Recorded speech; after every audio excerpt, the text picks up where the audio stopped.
40 নং ওদালগুৰি ST সমষ্টিৰ প্ৰাৰ্থী হিচাপে মই ঘোষণা কৰিব বিচাৰিছো আপোনালোকে গমেই পাইছে চাগে কোন হ'ব এইটো আমাৰ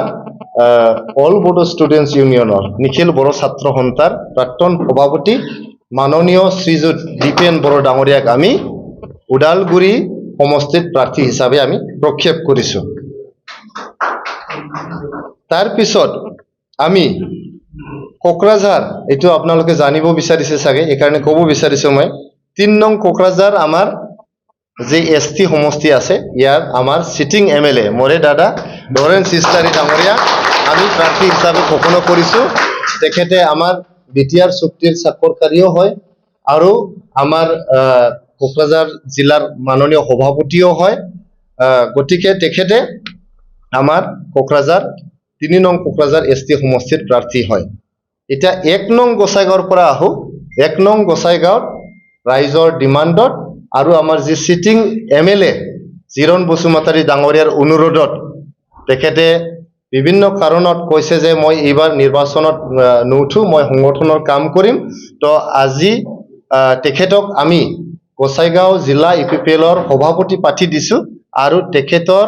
যে সিট তেখেতে নিজে অনুৰোধ জনাইছে আমাৰ এক্সিস্টিং যে প্ৰেসিডেন্ট আছিলে শ্ৰীযুত অনিন্দ বসুমতাৰী তেখেতক আমি প্ৰাৰ্থী হিচাপে আজি ঘোষণা কৰিছো অনিন্দ বসুমতাৰী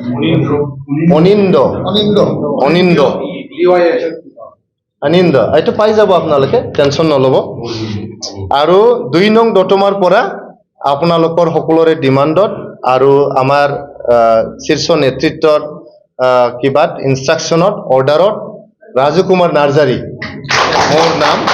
আপোনালোকৰ আশীৰ্বাদ লৈ মই এতিয়া দতমাত মোক প্ৰাৰ্থী হিচাপে ঘোষণা কৰিছে তো মই দতমাত খেলিম আৰু আপোনালোকে বহুত মানে বাচ্চাই আছে কি হ'ব নহব এটা সমষ্টি এটো হল তামুলপুৰ 43 নং তামুলপুৰ সমষ্টি কাক দিলে ভাল হয় হ্যাঁ বাইদেউৰ কথা মানিছো আমাৰ দলৰ সভাপতি আৰু সদ্য নিৰ্বাচিত ৰাজ্যসভাৰ সাংসদ শ্ৰীযুত প্ৰমোদ বড়ো ডাঙৰীয়াক আমি তামুলপুৰ সমষ্টিৰ পৰা প্ৰাৰ্থী আমি প্ৰক্ষেপ কৰিছো 45 নং ভেৰগাঁও সমষ্টিৰ পৰা আমি শ্ৰীযুত নেৰসন বড়ো ডাঙৰীয়াক ক্যান্ডিডেট হিচাপে আমি প্ৰক্ষেপ কৰিছো আৰু 20 নং বিজনী সমষ্টিৰ পৰা আগৰ 3 বাৰৰ MLA শ্ৰীযুত কমল সিং নাৰ্জাৰীক আমি প্ৰাৰ্থী হিচাপে ঘোষণা কৰিছো গতিকে 7জন যে আমাৰ কিবা আছে ক্যান্ডিডেট আছে ডিক্লেয়াৰ কৰা হৈছে আৰু বাকিখিনি যি আছে বিটিআৰৰ 15টা যে সমষ্টি আৰু 8টা সমষ্টি আছে আৰু বিটিআৰৰ বাহিৰৰ যিখিনি আছে এটো আমাৰ আলোচনা পৰ্যায়ত আছে আৰু একদম ফাইনাল পৰ্যায়ত আছে আমি অহাকালি নহলে পৰখি আমি বাকিখিনি প্ৰাৰ্থীৰ লিষ্ট আপোনালোকক ঘোষণা কৰি দিম আমাৰ বিটিআৰ অঞ্চলত এটা পাৱাৰ ব্যালেন্স আনিবলৈ আমি যেহেতু সেপ্টেম্বৰ মাহত 2025 সেপ্টেম্বৰ মাহত যে আমাৰ ইলেকশন হৈছিল তাতে আমি ইউপিপিএল বিভিন্ন কাৰণৰ কাৰণে আমি হাৰিছিলো ৰাইজে আমাক মেন্ডেট দিয়া নাছিল আমি এটো চিৰনত কৰি আমি গ্ৰহণ কৰি লৈ বিপিএফক শুভেচ্ছা জনাই তেখেতসকলক আমি অনুৰোধ কৰিছিলো ভালকে যাতে কাম কৰি যায় আমাৰ বড়োলেণ্ড অঞ্চলত যে ঘূৰিয়া শান্তি যেটো যাতে চিৰজুগুমীয়া কৰে আমাৰ অঞ্চলত সুপাৰ 50ৰ দৰে যে ৰিভলিউশনাৰী এটা